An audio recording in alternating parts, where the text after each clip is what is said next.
It does the same thing as Particles of Reality does with the page up, page down. Okay. Behind her, a chair at the dining table had been pulled out, as if it were waiting for her to sit down. Amelie, was that you? Amelie?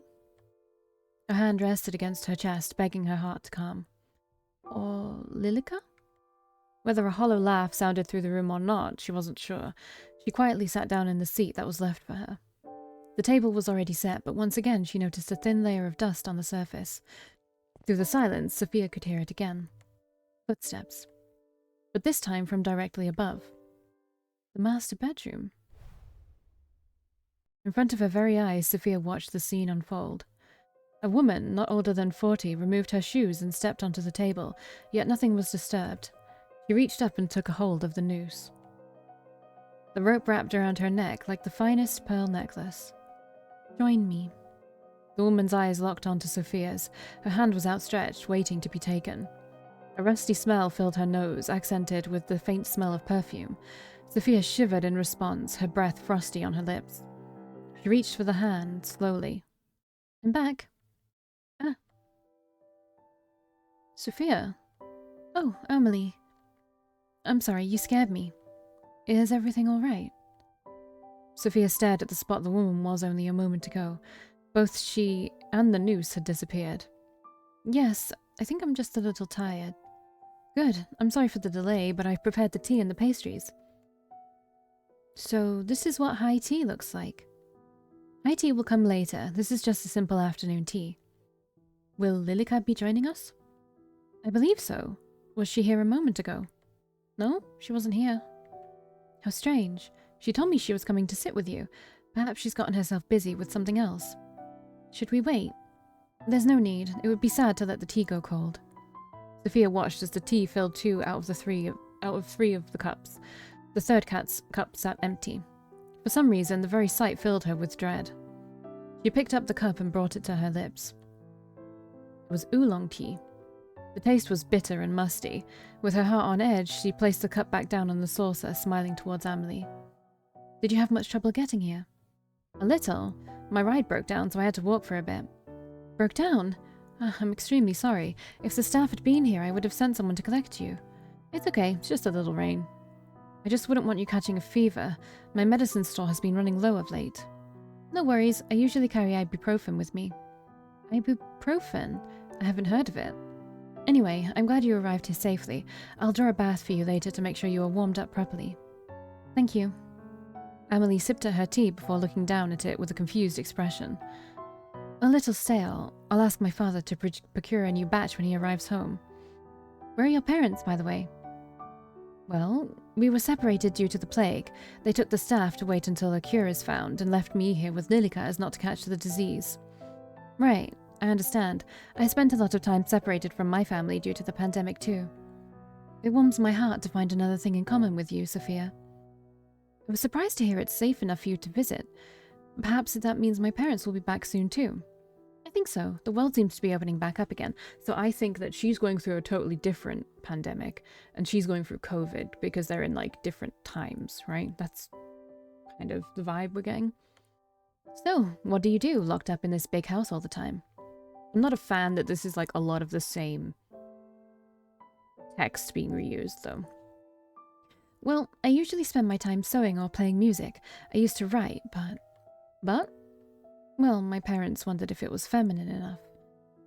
I don't really think that matters. If you enjoy it, then I say you should do it. Sophia. Then what about you? Well, I'm studying art at university right now, so I guess that's what I spend most of my time on. You attend university? Yeah, although I'm thinking about dropping out. Sophia, you're truly filled with surprises. You own your own land and you attend school. How jealous I am. Why don't you do the same? Oh no, I'm not allowed. Of course you are. Anyone can attend, within reason. But, well, wouldn't it get in the way of my marriage? You're engaged. Amelie shook her head. No, not yet, but I'm already 19. I'm sure my father has prepared my dowry. An arranged marriage? Yes, naturally. I don't think I'll ever get married. Really? Doesn't your family object? I don't think they really mind as long as I'm happy. You don't have to either, you know. You've given me much to think about. Much indeed. Now, I wonder where Lilica has disappeared to. Well, it's no matter. The evening is already coming, and soon it will be dark. Shall I draw you a bath? That sounds wonderful.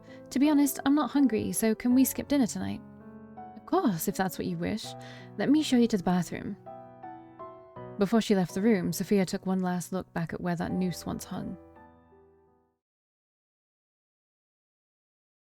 You may not believe it, but my father had taps installed. Isn't that wonderful? Like, taps for a bath? That's right, we used to have our maids fill the bath, but now there's no need. Amelie, you're so strange. I have taps at my house too. Truly, you must live quite the lavish lifestyle yourself. I don't know about that. This is the bathroom. Allow me to draw the bath for you. One moment. Alone in the hallway, Sophia peered back up the grand staircase past the large stained glass window and at that dark door shut tight. A moment later, Amelie popped back out of the bathroom. Feel free to go inside and make yourself comfortable. I will return with a towel in a moment. Thanks, Amelie. Water spewed from the rusted pipes into the steel-lined wooden bathtub. Everything else was silent.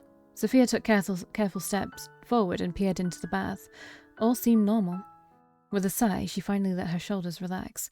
Yet her mind, all she could see was that woman with her outstretched hand reaching towards her. She clutched her hand to her chest. It still shook. Sophia stumbled forward until her hands rested on either side of the washroom basin. Her fingers held on tight until her knuckles were bone white. It's okay, Sophia. You're just tired. Her eyes travelled up to the mirror. It was embellished with a golden frame. She stared at her reflection. She was still herself. It was all a figment of her imagination. That's when she saw it.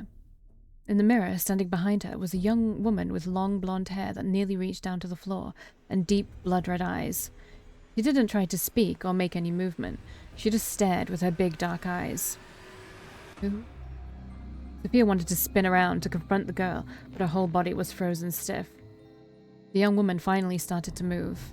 One step at a time, maintaining eye contact through the mirror, she crept closer, closer and closer, until Sophia swore she could feel her breath on the back of her neck. Her mouth seemed to be moving, but no words escaped her lips. Who are you? She spun around, but no one was there. The water overflowed from the tub, spilling out over the floor. Sophia rushed forward to turn off the tap, and noticed it.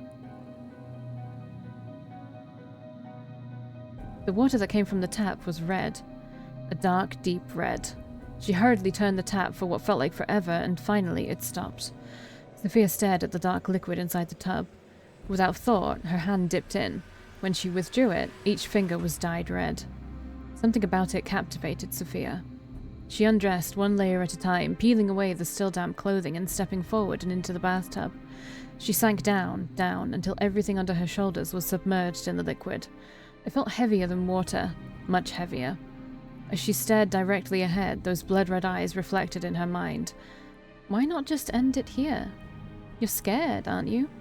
Just sink down. Accept your fate. Accept it. She could no longer hear the sound of the door opening as her face sunk down into the liquid, her eyes shut. Sophia? I knocked, but I didn't hear a reply. I've brought you a towel. Sophia's eyes sprung open. The water was clear, and the tap was still running, causing it to overflow onto the floor once again. Sophia drew her knees to her chest, still facing away from Amelie's voice. Heat rose to her cheeks. Being seen like this by her. Oh, Sophia, please forgive me. I didn't realize you had already entered the bath. No, it's okay. I'm sorry. You just surprised me. I'll leave the towel over here. Thanks. The door shut again. Sophia finally turned back to look at where Amelie once stood. No one was there anymore. Not Amelie, not a woman in a long green dress, or a young lady with blonde hair. She sighed. What's going on? She sank into the water, although this time fully conscious of what she was doing. Not feeling all that much better, she stepped out and took a hold of the towel that Amelie had left for her. Water fell from her body as she stared at the cloth. The towel was pink, similar to her favourite hoodie. The towel was old and full of holes and what seemed to be burn marks. Reluctantly, she wrapped it around her body. From outside the door, Amelie's voice called out to her. Let me come help. Sophia, when you're done in there, you can come to your room. Okay, thanks, Amelie. Who is she helping? Lilica. She shivered. The room had become awfully cold, and the towel did little to bring her warmth. She picked up her discarded clothes and redressed. Her clothes felt foreign and wrong on her. Sophia took a deep breath, then swallowed hard. I'm okay. The hall was already darkened, with no light spilling in from the windows. A few sconces attached to the walls were lit with live flames, but it offered little in the way of calming her. Step, step, step. The floor creaked under her weight. She stopped outside of her bedroom. Inside, she could hear talking. She put her ear to the door. Didn't we already speak of this? You cannot leave the house, or she's speaking to herself. But surely the greenhouse would be safe. No one else uses it, and it is only a few steps from the back door. It is unsafe. You know this. What's gotten into you? Is it because of your friend? I just thought it would be nice to at least sit in the sun. Then you may sit by the window in the dining hall. Is it really so unsafe that even taking a foot outdoors would be dangerous? Yes. Sophia opened the door and entered the room.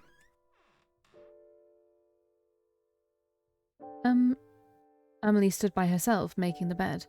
Sophia, I see you're done with the bath.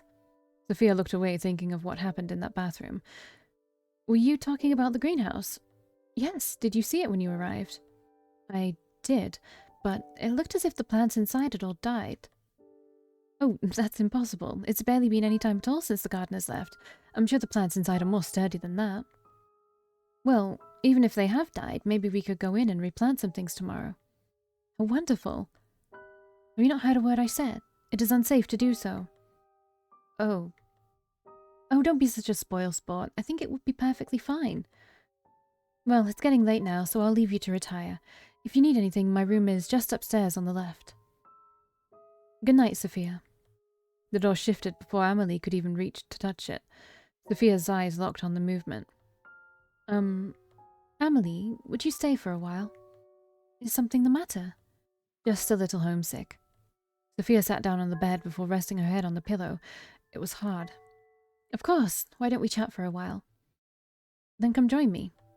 Sophia gently pet the spot beside her in the bed. In the bed? Okay. Sophia looked towards Amelie in the low light. Right now, she seemed hauntingly beautiful, as if she were nothing more than a ghost. Thanks for staying with me for a while. It's nothing to worry about. Truly, I wanted to spend more time with you, too. Really? You don't find me boring? You're the most interesting person I've ever met.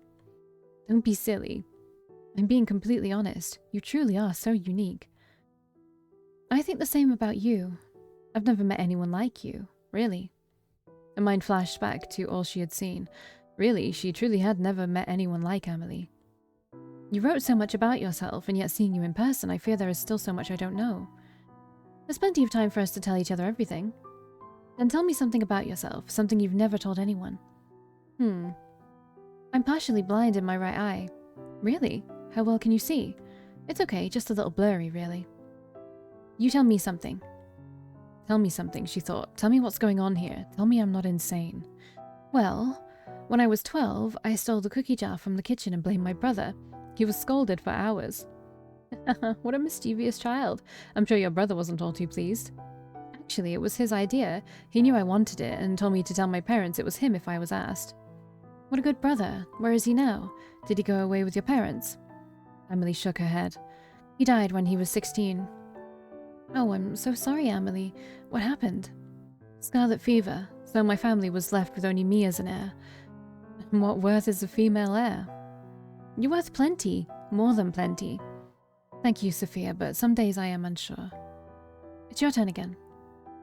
Truthfully, I said before I didn't want to get married, but that's not exactly right. I do. Oh? I just don't want a husband.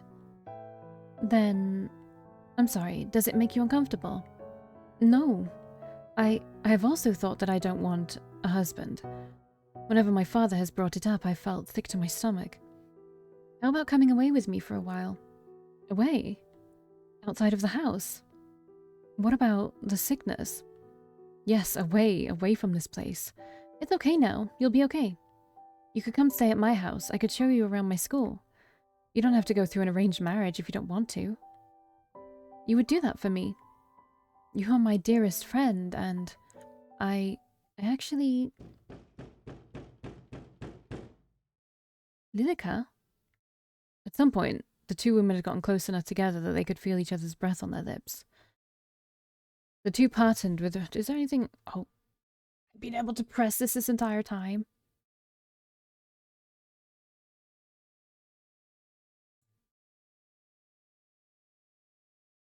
I don't know what that means to do. I should be going to bed. Please rest well. We can talk more about it in the morning, right? Right. Good night, Amelie. I'll see you tomorrow. That might just be to get rid of the graphic. I don't know. Oh, wait. Oh, I'm so tempted to go back and not do that to see what happens. Okay. I forgot the page up button ends my thingy. I don't know why. But it does matter. Pressing this does actually matter because she didn't actually stop her if it didn't defy her fate. So I have not defied fate. This is interesting. Okay.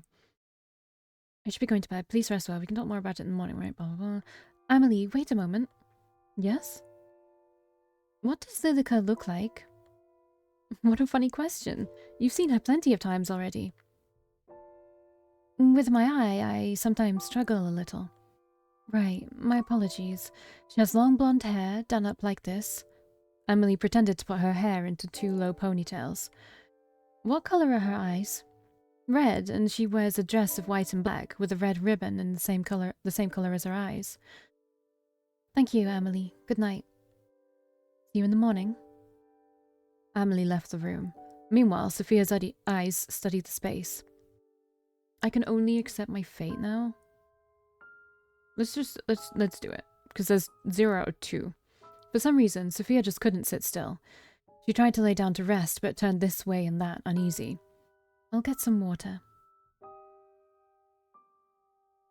The hallway was dark, with most of the sconces having been blown out already. Sophia stepped carefully through the space, conscious of the sound her footsteps created. The kitchen was by the stairwell. Hand-painted portraits were lined up in rows on either side of the hall. She stared up the grand staircase. Each step was inviting, enticing her to make the ascent. Her large eyes stared once again at the imposing stained glass window, and then to the doors that awaited upstairs.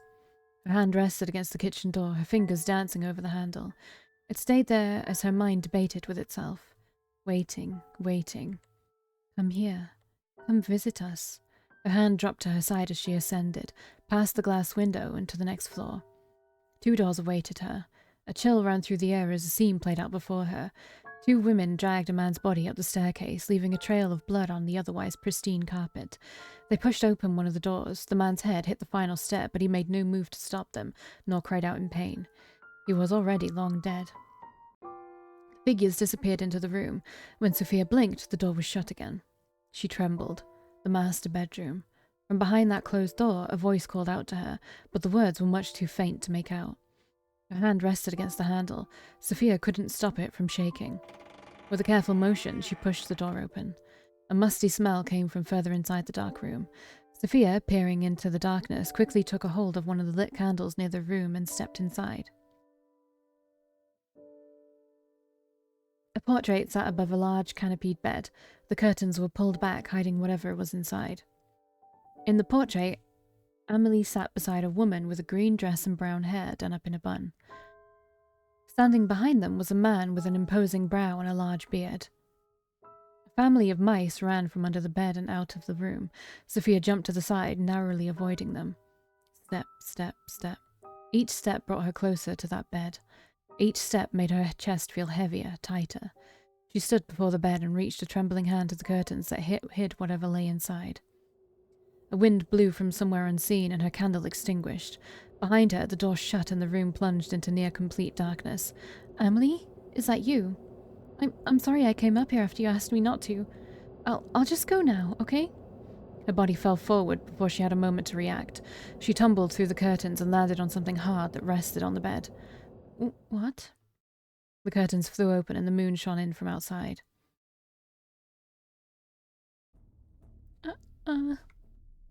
Scream. The body she was expecting to find was absent. In its place, 2 skeletons long ago decayed. They lay side by side, one smaller and the other larger. But now, one was either side of her. A scream pierced through the air, but no one came running. She tried desperately to squirm, to run, but it felt as if something was sitting on her, holding her down. As she struggled, she saw it. Two dark red eyes hanging above her, watching. You won't take her away from me. Got an achievement saying she's mine. Okay. So we have to do both of these. So I have to defy fate now, right? Let's just do a different thing. Hand reached across the book that laid face down. This is something we've already... Oh, wait. Is there any defying fate yet? No, okay. I just have to make sure, because I'm pretty sure I have to defy fate every single time. But I don't want to miss it, you know? Oh, there we go. Here we go. Actually, is it okay if I ask you something? Of course it is. Is there someone else in this house with us? There's no one apart from myself, you, and Lilika. And Lilika is... She's just gone into the kitchen. Didn't you see her enter? Right, my vision must be playing up. Something the matter? No, it's fine. I'll wait for you inside. Okay, that's the first defying fate done. Where's the next one here? Okay, defy my fate. Amelie, Something is the matter, isn't it? Did something happen within this room? Happen? What exactly do you mean? Did a woman with brown hair tied into a bun and a dark green dress ever live here? Well, it sounds to me like you're describing my mother. Your mother? Yes, she's just as you described, but you couldn't have seen her here. She's still away. Right. Let me pour us tea before it gets cold. Okay. I don't know where the next one is, but I'm scared to miss it. Was it here? I don't think it was here. Where was it?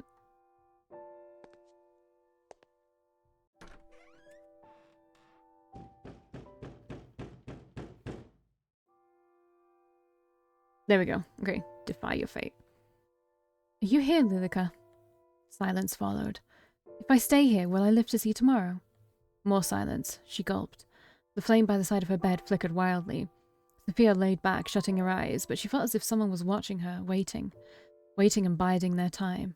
Cold tendrils wrapped around her throat like a snake, cool like ice and getting tighter and tighter. She couldn't breathe. She couldn't even move. She opened her eyes, but no one was there. Sophia wasted no more time. She jumped to her feet and quickly shoved them back into her shoes and headed for the door.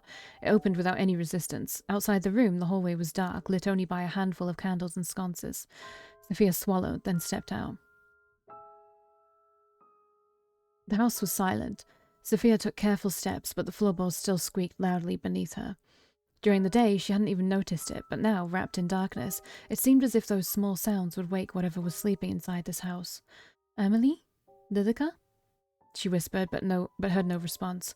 Upon being met with only more silence, her footsteps sped up. Far in the distance, she heard something shift, a slight sound, one that wouldn't normally be noticed. But for Sophia, it was enough to make her heart race. She sped to the end of the hall and stood at the bottom of the grand staircase. Above, her eyes honed in on two doors in particular.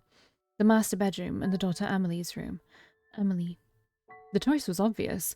Sophia raced up the stairs and stood in front of the door to her pen pal's room. But as she went to knock, the door fell open. Amelie? Are you in here? She received no reply.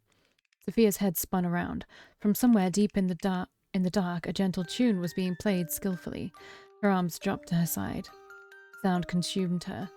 Sophia drifted back out of Amelie's bedroom, chasing that dreamy song. Step, step, step. Through the darkness, all that mattered was that sound. She came to the end of the hallway. A single door stood in her way. A bookcase was pushed to the side. Without a second thought, she pulled it open.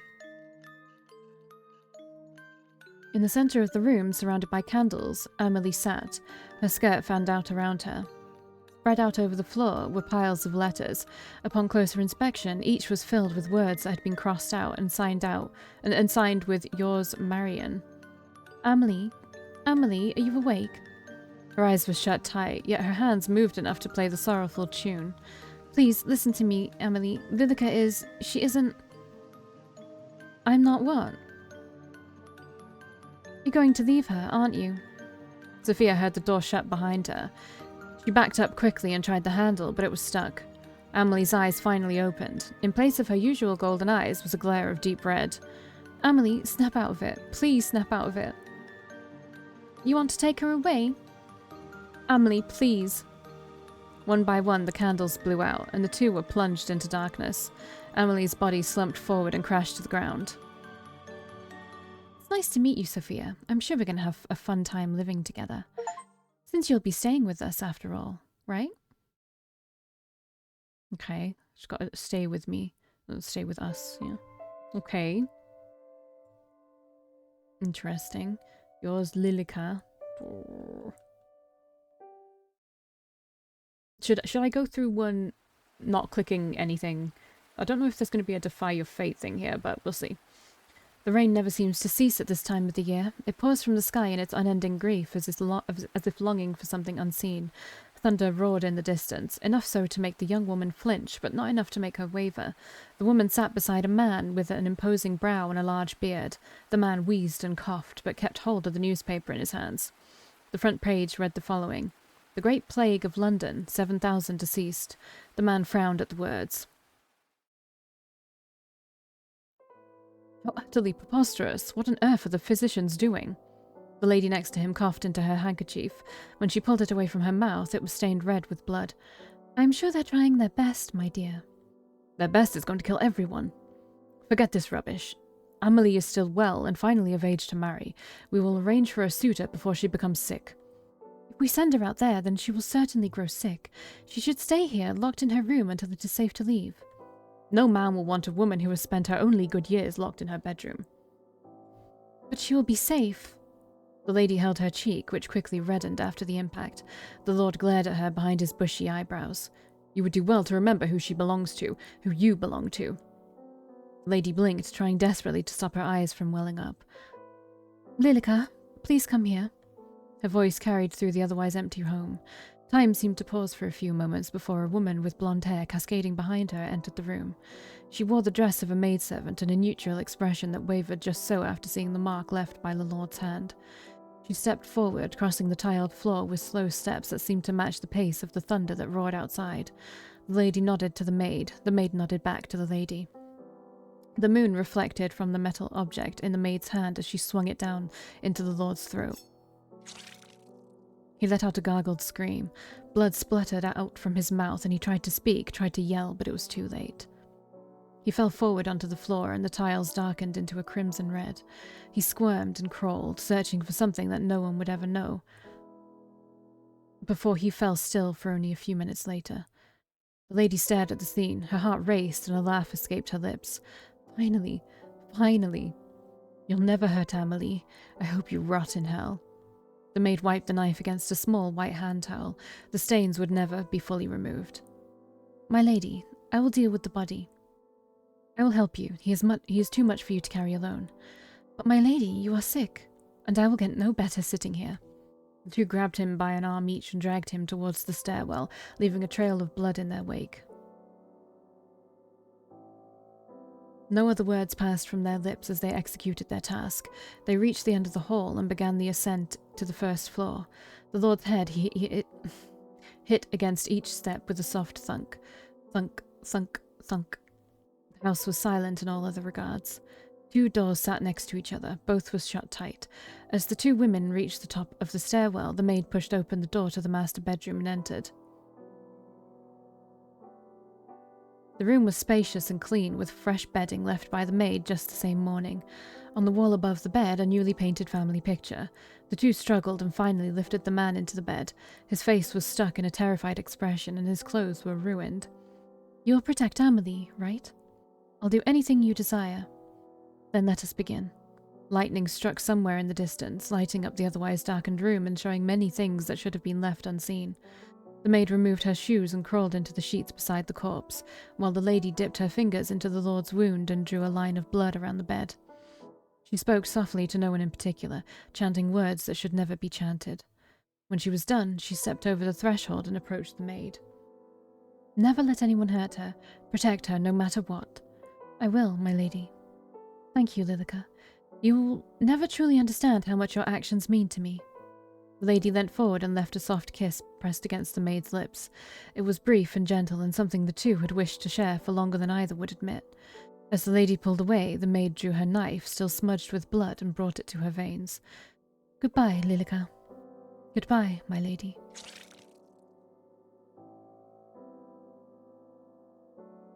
The maid bled out slowly, painfully slowly. See you in the next one.